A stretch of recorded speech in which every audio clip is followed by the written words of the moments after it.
पूरपट्ट्यातील नागरिकांना स्थलांतर करण्यात आलेल्या निवारा केंद्रामध्ये आरोग्य कॅम्प घेण्यास काँग्रेसचे शहर जिल्हाध्यक्ष पृथ्वीराज पाटील यांना विरोध केल्याने तणाव वाढला। सत्ताधारी भाजपाच्या मंडळींनी दबाव तंत्र वापरलं असल्याचा आरोप त्यांच्या समर्थकांनी केला। दरम्यान वाद टाळण्यासाठी वीरेंद्र पाटील यांनी आयुक्त शुभम गुप्ता आणि अतिरिक्त आयुक्त रविकांत अडसूळ यांच्याशी चर्चा केली। दोन्ही अधिकाऱ्यांनी चर्चेतून मार्ग काढला।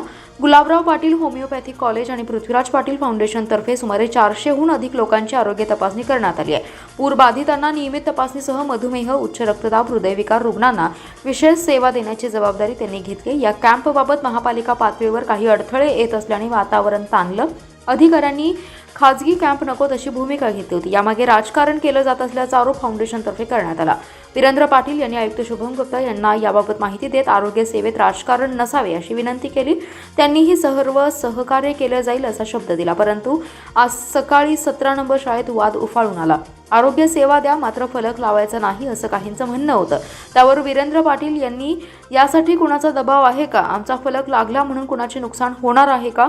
महापालिका या काळात लोकसेवा महत्त्वाची मानते की राजकारण? ज्यांनी दबाव टाकला आहे ते महापूर काळात कुठे आहेत?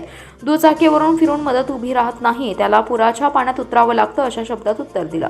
महापालिकेची संपूर्ण यंत्रणा उत्तम काम करत आहे।